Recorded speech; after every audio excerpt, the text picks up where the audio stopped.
Hello, everybody, and welcome back to another episode of the Geek Authority Show, where me, Lorenzo Marchessi, gets to talk to all kinds of people in all kinds of ways, shapes, and forms regarding conventions, sci-fi, collectibles, actors, writers, producers, directors, companies. In this case, we have Scott and C.J. Welcome.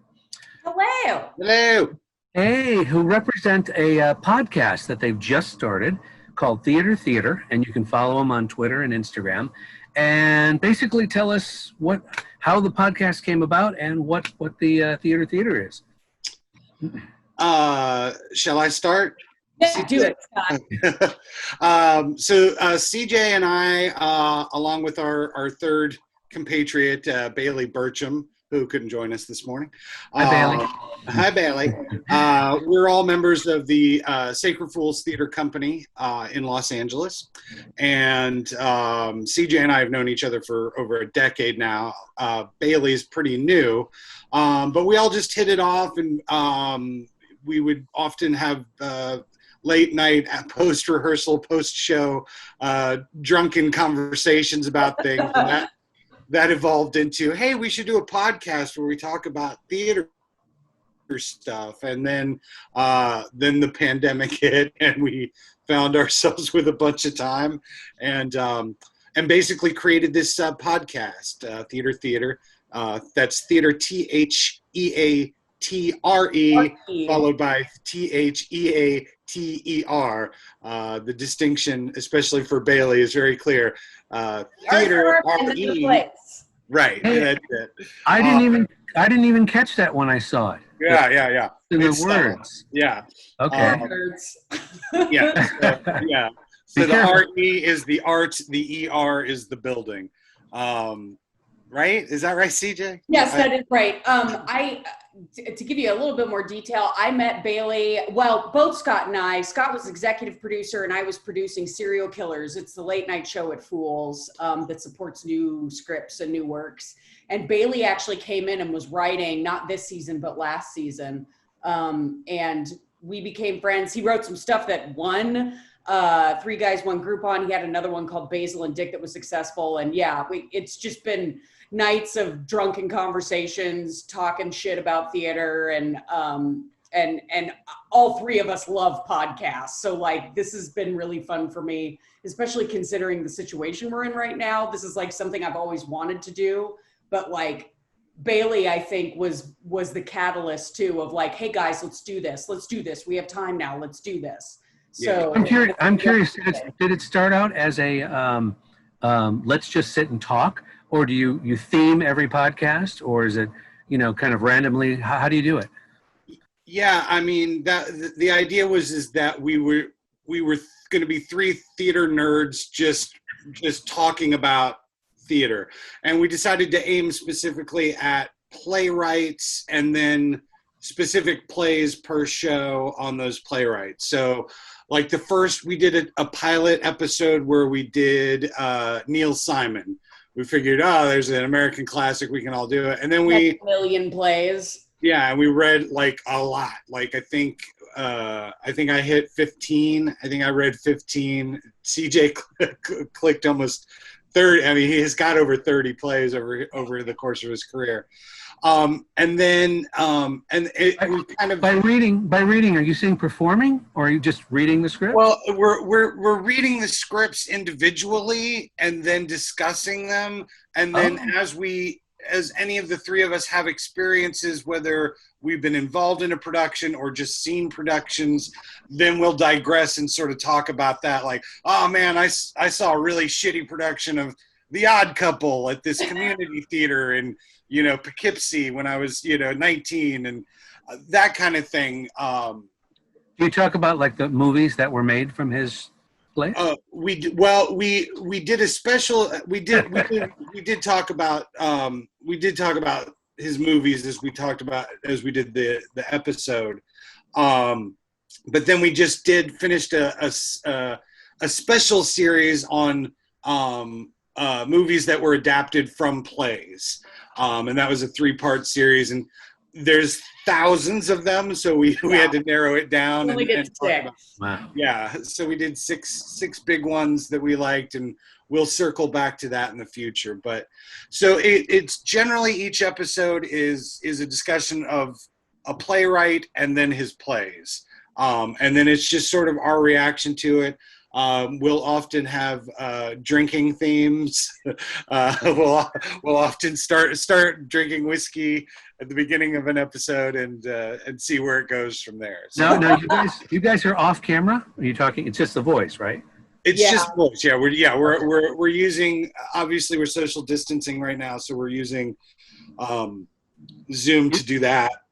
Okay. We're very much looking forward to being able to be in the same room for sure. Oh, Sorry. no Sorry. problem. And I don't know if you noticed, I changed my background. Who are these two characters here? That is an old headshot of mine. I am in dire need of new headshots. No, I've milked the hell out of that one.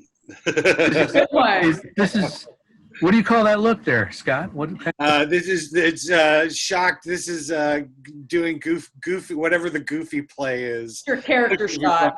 But it's amazing. It's sometimes you're like, it's not typical, and but it's gotten me huge contact lately. You got the mustache, and now you've got headshots with the full beard.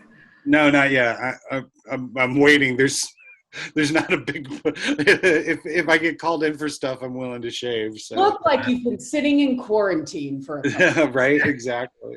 Yeah, my headshot, I'm looking at that, and that's when we were like, let's go for an Orange is the New Black type of thing. Because It looks great. no, thank you. That was one of those shows that I'm like, why have I never been? I mean, there's a lot of reasons why I haven't been called in, but like it's a show that I would love to be in. Which Right. that's Absolutely. over. So, Amazing cast that they have, but Yeah. God, tell me about it. and I noticed now that you had said that, I do notice the different spelling in the theater. Yeah, there you go. I always spell it with the R-E at the end, but that's got both, the E-R, Yes. R-E. Yes. So, okay, cool. Yeah, it's very. So how many podcasts have you done with the theater pod? We've done 6 series. So like the first few that we did, we're all fans of sort of long form. Last podcast on the left, long form Jack podcast. is a favorite of Bailey's. Yeah, 2 or 3. Blank Check is a big one that we like, where conversations can be 2 or 3 hours long. So we did that for the first couple, and then we kind of started to hone it down and break it into smaller bits.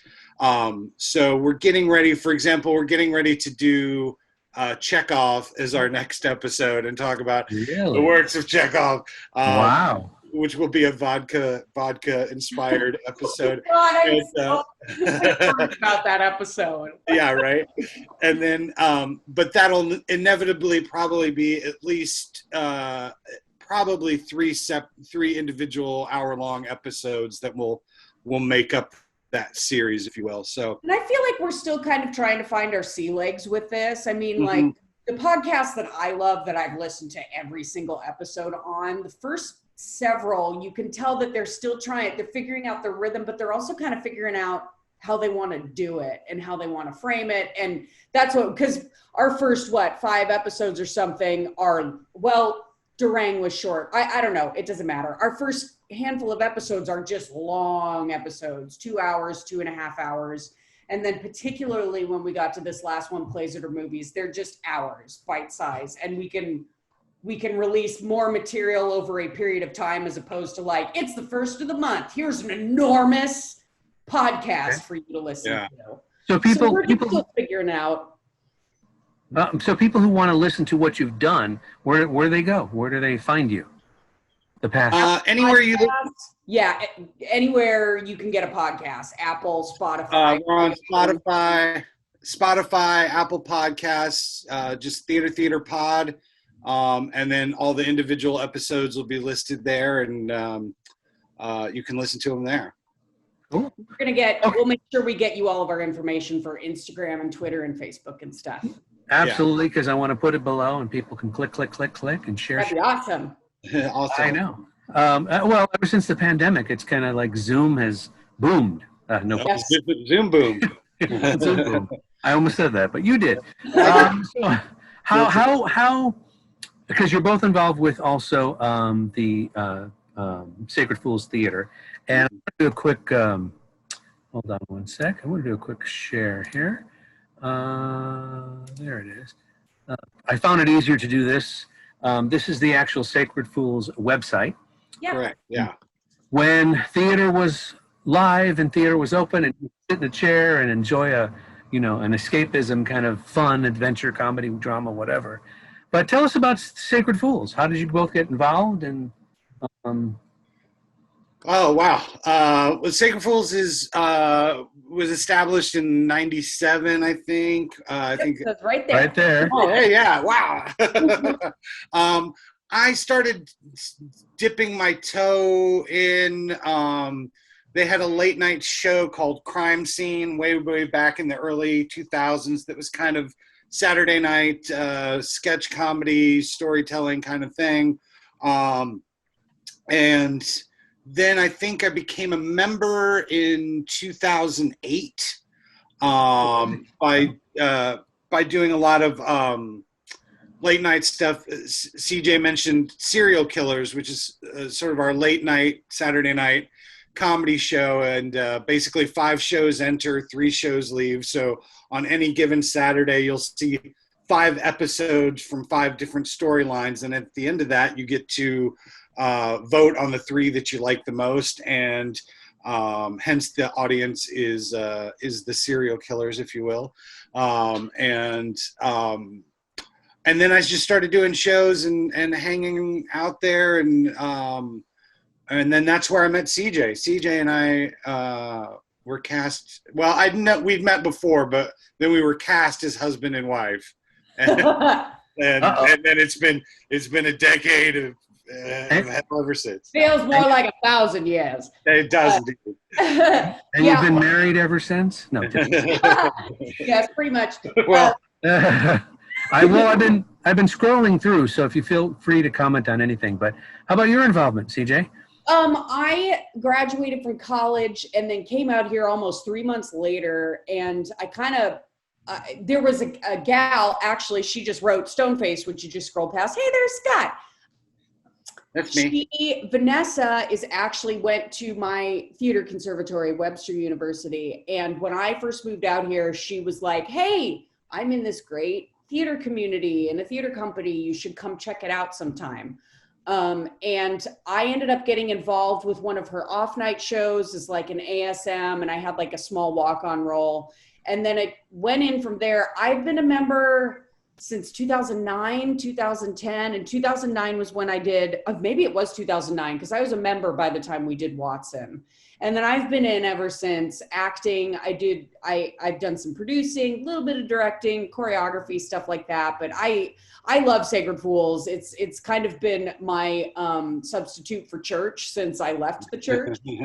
So, I've heard that before. Yeah, theater is my religion for sure. So okay, and I mean, I've reviewed several shows at that location. I've also seen several shows Scott has been in outside of Sacred Fools. Mm-hmm. Yeah. But I got to, comment on the situation where, well, first of all, let me get this so we can shrink down a bit. Just want to let you know that this is under construction. Yes. We literally just got the domain this weekend. So within the week or so, we should have everything up and links to Apple Podcasts and Spotify and all that. But okay, we got it. Yeah, I'm going to include it below, but it'll be up. We promise, right? Yes. Okay, so how is let's start at the beginning. So when did you get the acting / theater bug to enjoy the art, or actually say, hey, I want to be up there and be a part of this? I immediately know my answer. When I was 5 years old, my parents put me in just a summer camp where we picked a fairy tale that we wanted to put in play form. We as a class wrote the script, we made the set, we built our costumes, and we put it together. And my first play I was ever in was The Little Boy That Cried Wolf. I played a sheep.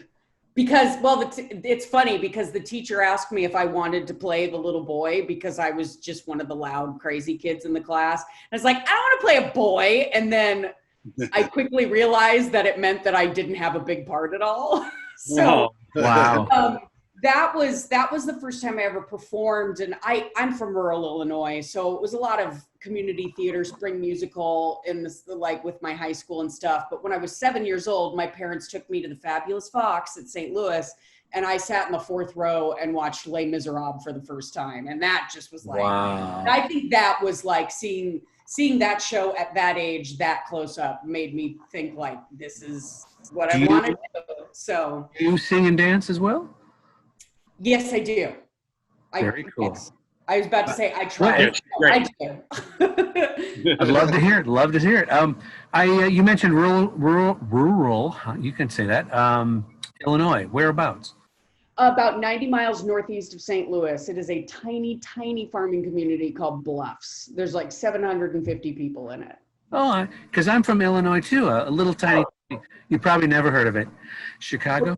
Well, of course, whenever I tell people I'm from Illinois, they're always like Chicago, right? And I love Chicago. I mean, I'm a Cardinals fan, so I'm a little bit more of a St. Louis girl. Ooh. That always makes Scott mad. But I love Chicago. I love that. It's a great city.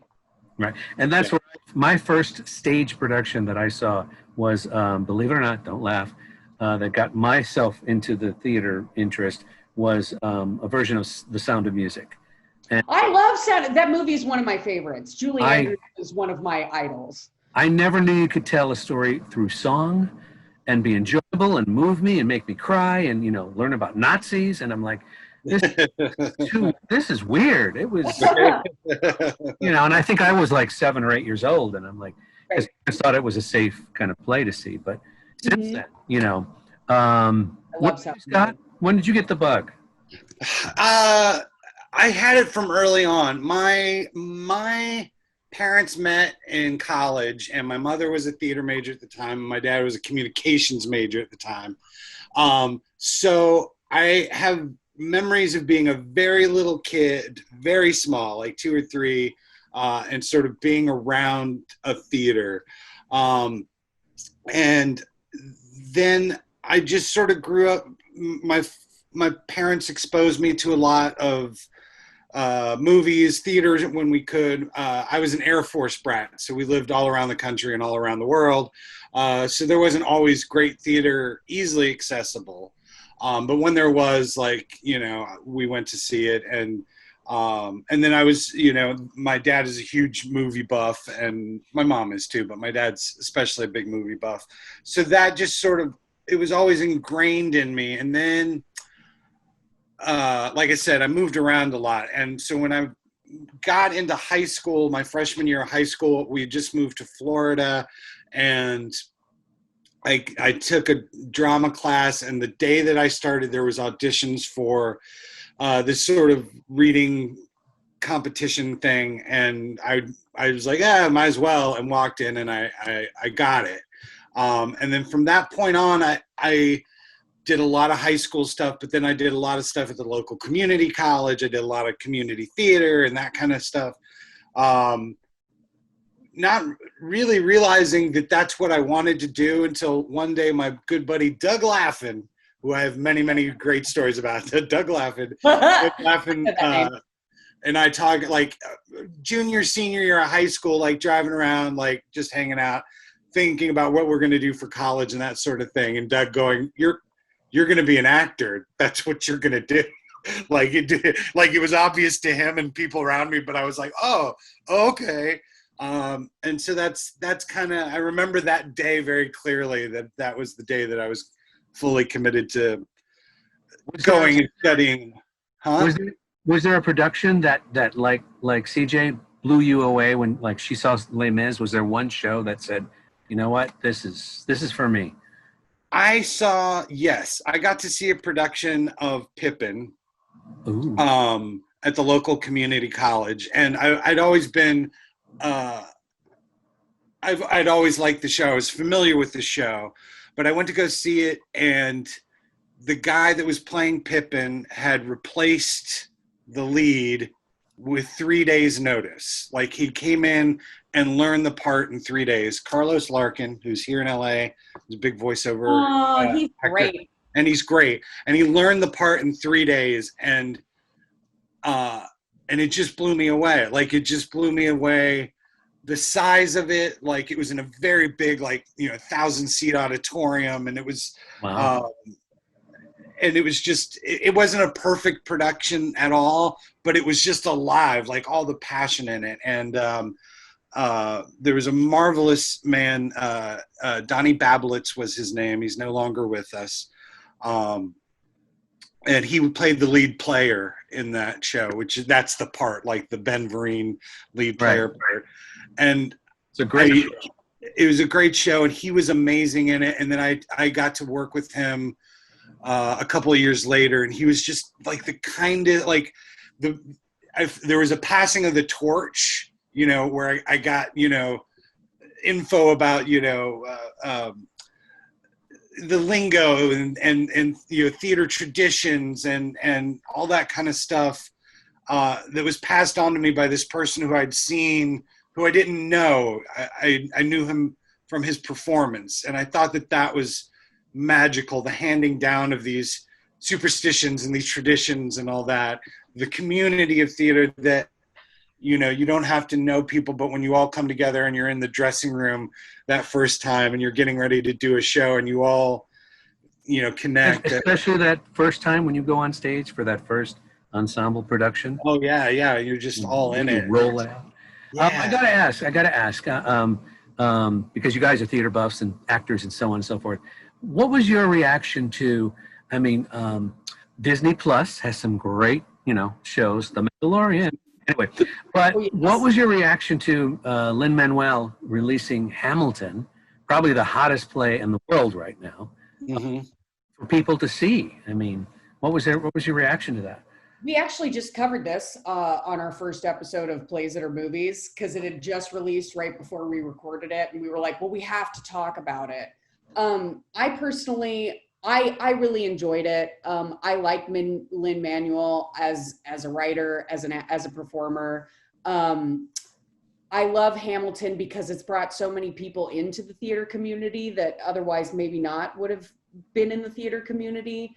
And I thought it was a good performance. And I just think, my God, all of those performers up there they're such athletes, and they're such impeccable artists. And that was amazing to watch. And I just, I don't know a show that is quite like Hamilton. And I'm so glad that, here's another way that you can bring theater to people, especially at a time where you can't go and buy a ticket and see theater somewhere.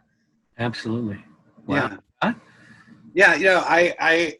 I was very excited and very nervous to see it. I've kind of relayed this story on our podcast, and I've talked about it before. The hype of it had reached such a fevered pitch that I was afraid that there was no. I relay this story many, many times. I had a friend of mine in New York who'd seen it in its original incarnation off Broadway, and then had also seen it on Broadway early on.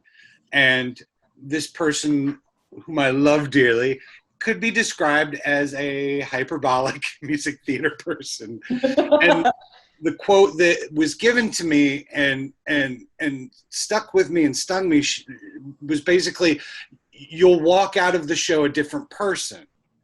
And I was like, that's pretty like intense hyperbole. So when I went in after, it's been 4 or 5 years now, I guess, since it first came out, or first started getting 2016, I think, or 2015 was when it was 2015 when it was first kind of like, I think that's when it was off Broadway, I think. Yeah, and started getting its initial stuff. So I sat down and was kind of like, and I'd heard the cast recording a million times and loved the music and all that. But I did kind of sit down on the 4th of July and turned on Disney Plus and kind of crossed my arms and was like, okay, show me.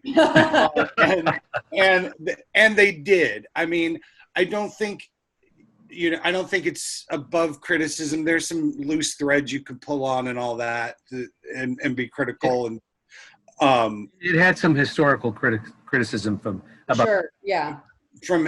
And that's all fine. Right. But I was in tears. So. Oh man, I mean, everybody who stepped up to the plate, it's my favorite expression, like knocked it out of the park. And I'm fans of all of those people now. That entire cast is just insane. And did it change your life? I don't know if it changed my life, but I do think it changed theater in the sense that, and somebody, Bailey and I had actually had a conversation about this, that there's a point when sort of master works throughout history sort of surpass anybody's opinion anymore, like Hamlet. Like if somebody went to go see a production of Hamlet, they could be critical of that production of Hamlet, but Hamlet is beyond being Hamlet. It's Hamlet. Its impact has already been.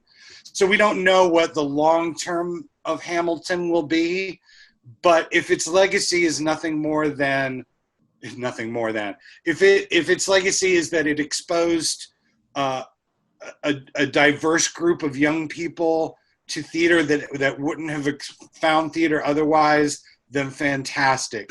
If it's broken this, and I think it already has, like this casting thing, I don't know of a discussion I've had in terms of being a director or producer over the past 3 or 4 years that hasn't talked about diversity and talked about how you can make this show more inclusive, no matter what that show is. And I think that's a direct tip of the hat and a direct compliment to that cast of Hamilton, that it never should have mattered, but if it blew up that and has created more diversity and more opportunities for people, right on, man. Like right on.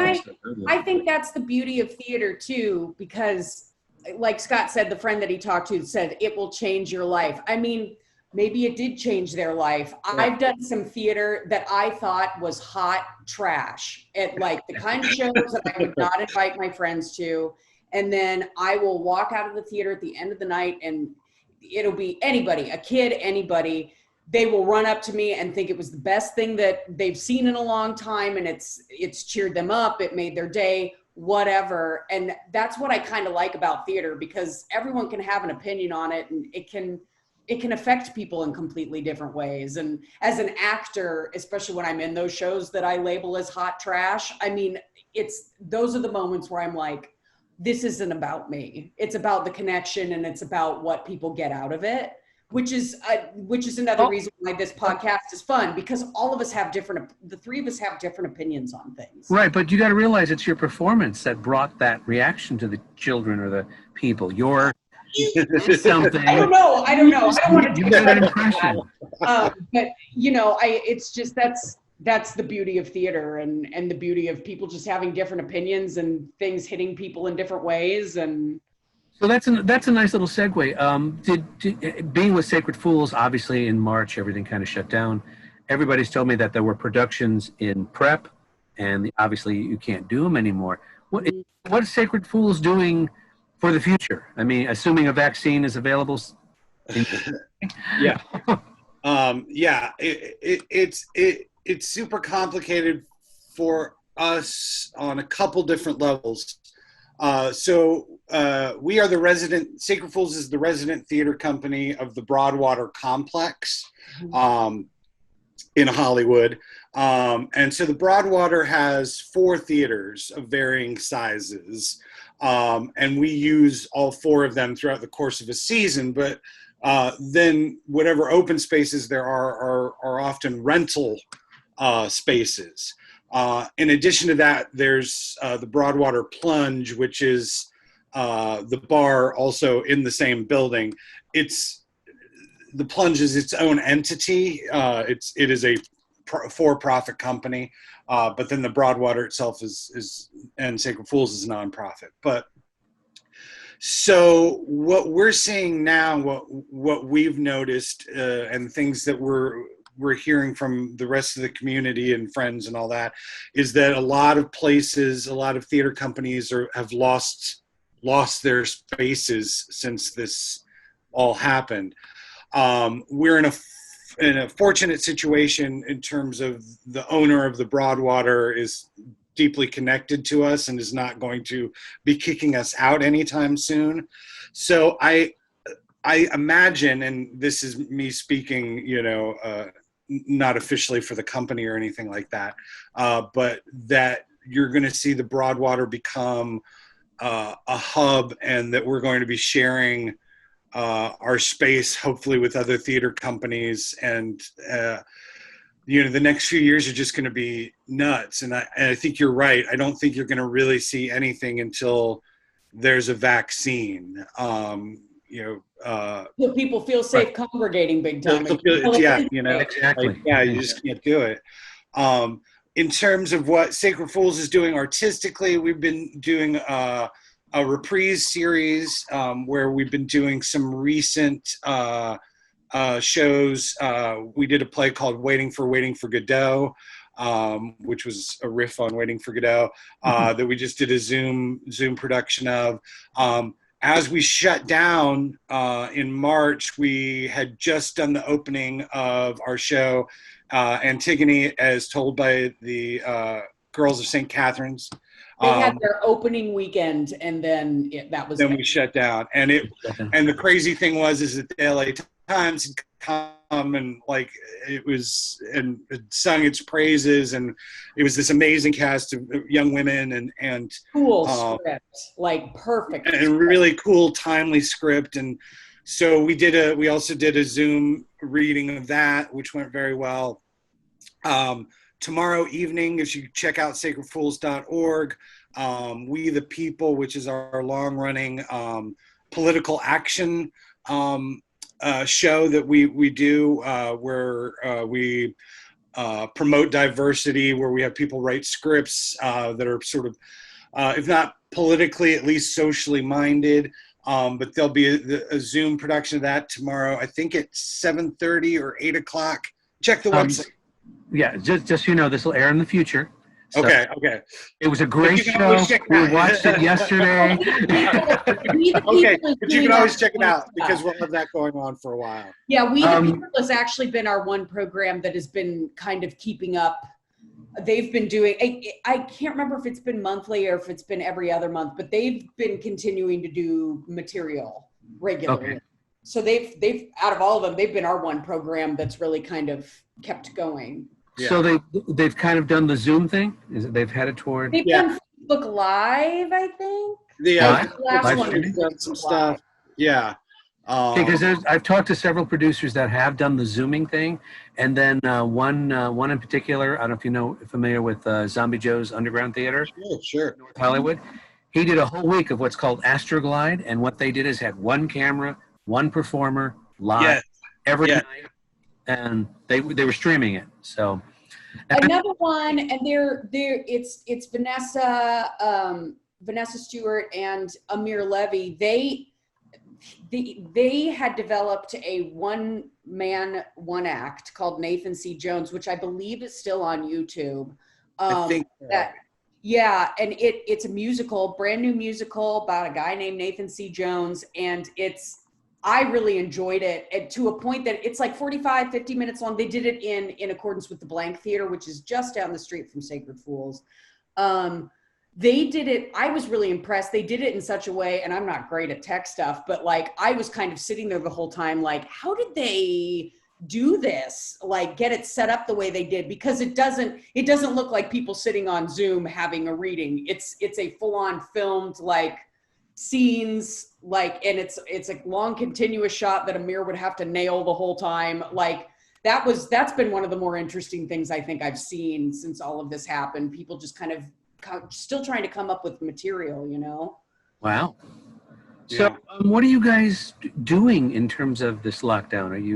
Are you still being creative? Are you writing? Are you acting? Are you guys doing what's the podcast has definitely helped. That's it? For me. Yeah, the podcast is the big one. I mean, the great thing for me is that it's forced me to go back and read stuff I haven't read since college. Like, Good. we did an episode on Arthur Miller, and it was like, oh yeah, we should do Arthur Miller out of reverence and respect for Arthur Miller, and then we finished reading, and we were all like, oh my god, I forgot about Arthur Miller. Like, this dude can write some fucking plays. Like, Well, and there were some plays that we had never read before. One in particular being Incident at Vichy, that none of us had read before and read this time around. I was like, holy shit. And it's kind of it's a great show. It's about World War II and the Nazis moving into France, but it's pretty appropriate for right now as well. And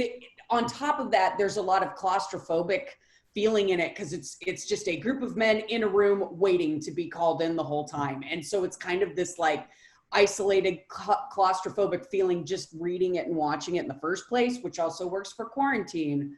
So yeah, that's what I have enjoyed the most about the podcast, other than just getting to do a podcast because I love them and it's always what I've wanted to do. But I've been reading plays that I haven't read in 15 years, and my reading comprehension is way better now than it was when I was. Yeah, absolutely. And you've got more of an awareness too with having done plays and things when you're these plays. But you've mentioned a lot of playwrights, but I didn't hear you guys not covering the Bard himself. Not yet. We have Shakespeare coming up later this month. You took a big deep breath when I said that. I was like, William Shakespeare. We'll get to Shakespeare. I think it's in October. I'll need to look at the schedule. Season, and we're doing 3 separate series for that. We'll have to see how that falls out time-wise, but we're going to be doing the comedies, the tragedies, and the problem plays. That's the idea now. That, of course, could change, but don't worry. The histories are the best ones, so... I know what buttons to push on CJ now. Well, we've got Chekhov coming up. We're recording that next week, and I was kind of dreading it. And so one thing that I have found is, and I did this a lot with Miller because there were a lot available. There's a lot of audiobooks, and like LA Theater Works does great readings of all of the popular plays. And so I've been listening now to my Chekhov plays, and I'm like, this is how I should do Chekhov, because I read them and I'm like, this is so boring and I just want to go to sleep. Yeah. Wow. They're just hard to read, that's a whole the podcast, but Chekhov is hard to read. We're talking about the old days. Yeah, you're also dealing with translation issues and Chekhov, it really is about the performance, more than it is just on the page, I think, as opposed to Shakespeare, which can be read and enjoyed. Right. But well, and it's also about, Chekhov in particular, I guess Shakespeare a little bit more too, but I feel like Americans and American theater people know more about what was going on during Shakespeare's time. I feel like this is my opinion with Chekhov, you need to know what was going on historically and politically at that time. And if you don't know much about Tsarist Russia and the lead up to World War I, it's a little like, why am you just don't understand what's going on. They're crying and then all of a sudden they're laughing the next minute. So it's, yeah. Well, don't both those playwrights have also their own language? Nobody speaks like Shakespeare. Shakespeare for sure. Yeah. And that's a part of it. I'm curious, you got a lot of people, believe it or not, who watch this and are maybe thinking about or inspired by maybe something you guys said, or they watched Hamilton on Disney Plus, and they're considering, I might want to try this acting thing. Any advice once this pandemic disappears, hopefully, on people that are considering doing this? Where should they start?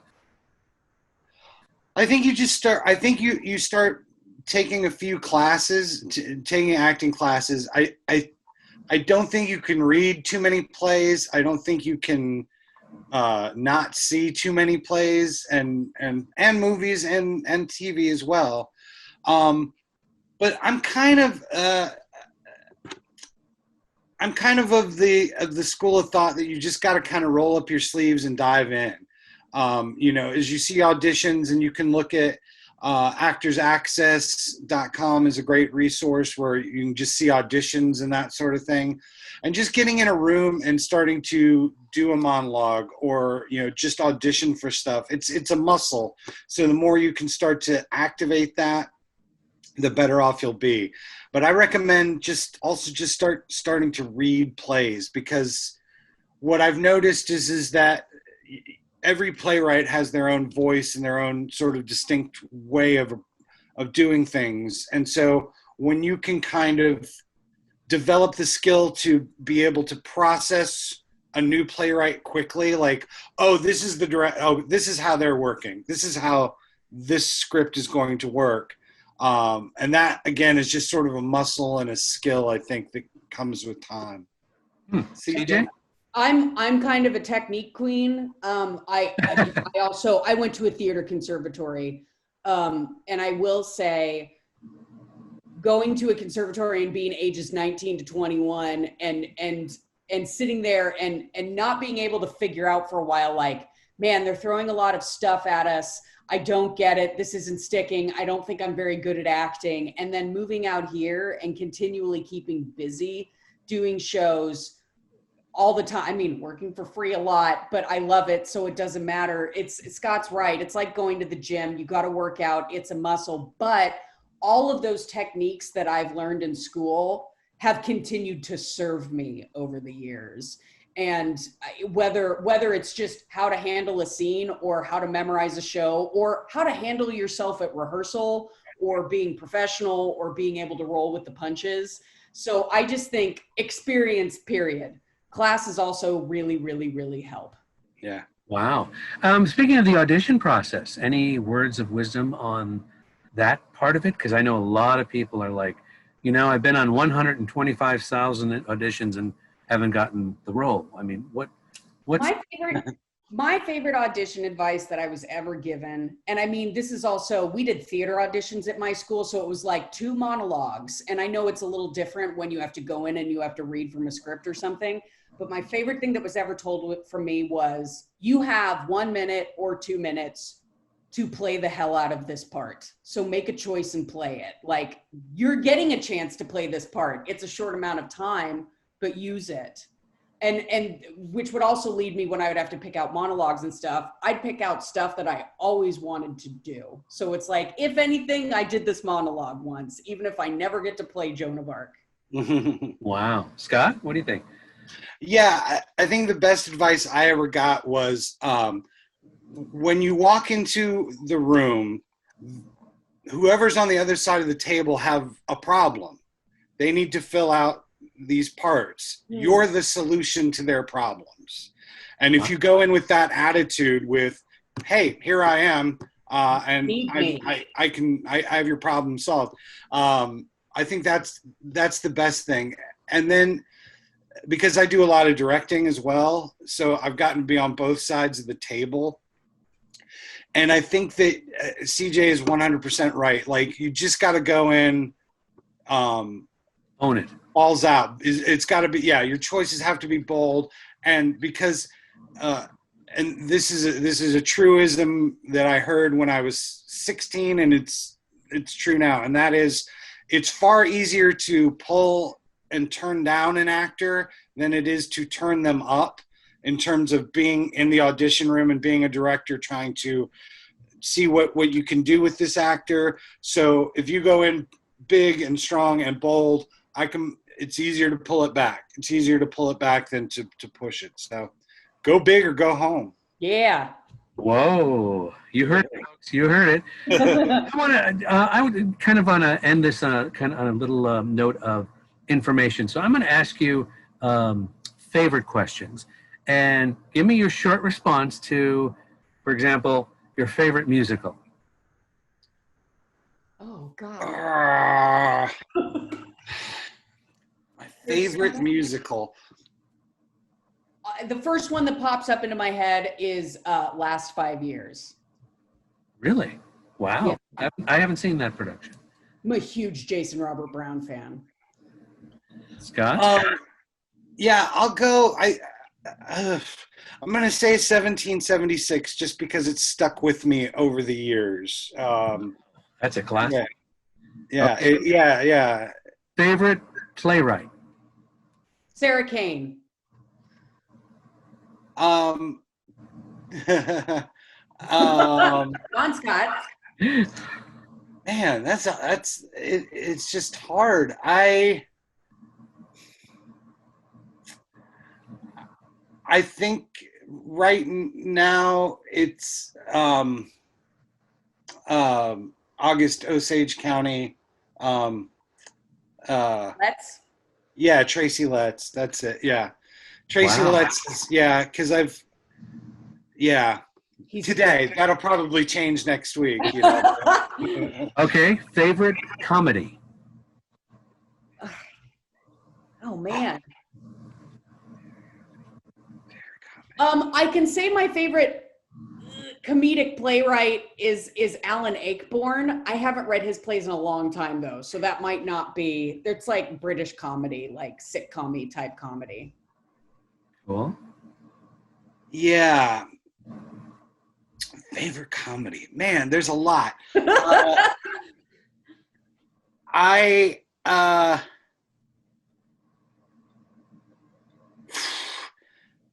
know what? I'm gonna say Comedy of Errors. Like I keep coming back to it over the years, and like I think it still works after 400 years. Yeah, Absolutely. How about favorite drama? Man, I've been reading so many plays lately. Yeah, I think CJ and I are both like on like overload. I know one of my favorite dramatic experiences with the show was Death of a Salesman has been one of my, it was that's a classic. It stuck with me. Mm-hmm. Yeah. I'm gonna go with August Osage County right now. It was a show that I had a very visceral reaction to, and then we recently reread it for the podcast, and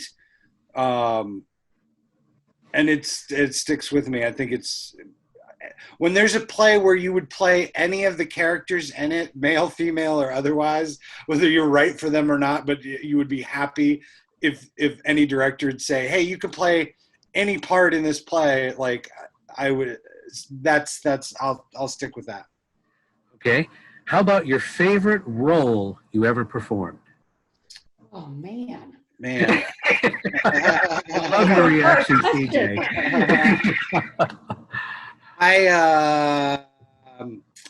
So I did. CJ and I did 2 plays about Sherlock Holmes and Watson, called Watson. The first play was called Watson, the Last Great Tale of the Legendary Sherlock Holmes. And then the sequel was called Watson and Dark Arts of Harry Houdini. And the Dark Arts of Harry Houdini. And I would say that the second one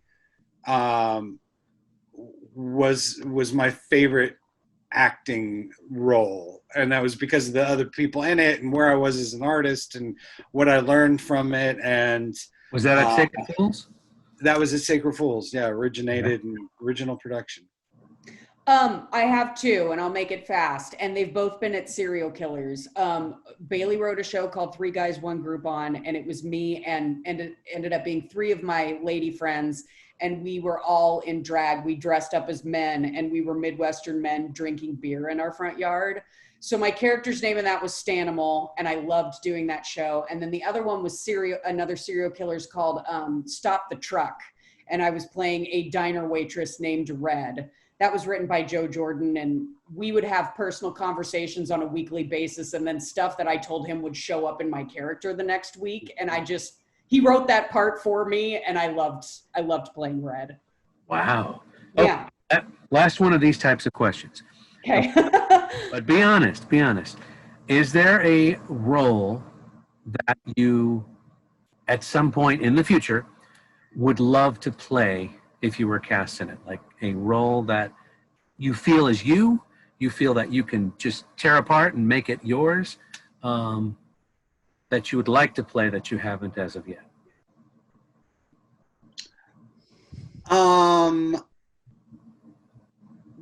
Yeah, well, this is pretty fresh because we just read it, but I would love to play the priest in John Patrick Shanley's Doubt, which is Wonderful play. I think it's a great play. It's an okay movie, but I think it's a the really stage great version play. is far better. But anyway. Yeah, I agree, and I think it's a play. That's a role I could really sink my teeth into on a lot of different levels. So. I can see that.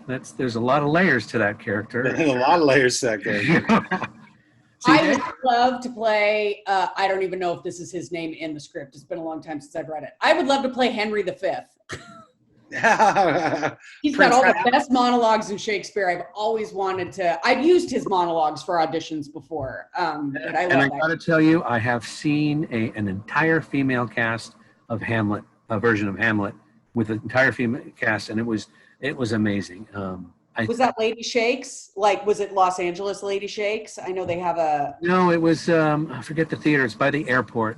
There's like 3 theaters in it. And okay. The main stage. I wish I remembered, but yeah, I'm all for gender bending anytime. Men have all the best parts in Shakespeare anyway, in my opinion. Unless you do like Lady Macbeth or Tamara or something, but all the men have the best parts in that stuff. Well, you do, yeah. And just for people who don't know, when Shakespeare was putting up his projects, most of the female characters were men. We're all men. See, let's just switch it. The men can play the women, and the women can play the men. So he did it long before. He did it long before RuPaul did. So I don't know what. Anyway, well, again, any closing comments to people watching about Sacred Fools, the podcast, theater, anything at all? No, check out Theater Pod on iTunes podcast, and we'll send you all the links and all that down below. We're also on Spotify, and we also, as we get back and hopefully soon get back into some sense of normalcy, we also use the podcast just to hype up other stuff going on in the LA theater community, not just Sacred Fools stuff. Mm-hmm. We want to help the community thrive and help everybody promote their stuff. And yeah, I think it's important. And my biggest fear is keeping live theater alive. This has hurt a lot of smaller theaters. And there's nothing like, for me, there's nothing like, because I've done a lot of reviews over the past 20 years, and there's nothing like sitting in a chair, everything goes dark, and then a curtain opens, or in some cases, not a curtain, production, opens up in front of you. And I miss that. So, which is why the Geek Authority went with the times and did the whole Zooming video thing and talked to you guys about how you're keeping it alive. And hopefully, I want to see both of you on stage. Okay, so I want to know when you're doing something. Yes, we will. I want to be there. I might be in a plastic bag and with my Lysol and my spray. But anyway. Wait, you got Lysol? Where did you get Lysol? Where? Tell me. I bought a case a while back.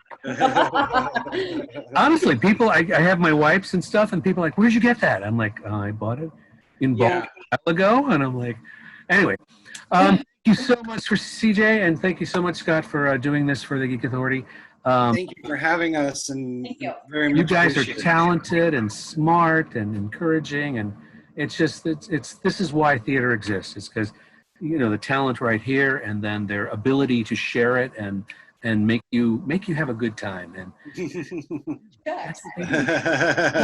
in closing, I just want to make sure, if you haven't, make sure you do the subscribe. There's a button somewhere on this screen. And there's 2 other shows I do: the Mysterious Chamber of Collectibles, as well as unboxing. Hopefully, you guys can tune into that. Again, thank you, Scott. Thank you, CJ. This was fun and informative. It was a blast. And fun. Okay. Thanks, everybody, and thanks for watching. We'll see you next time. Bye-bye. Say bye. Bye.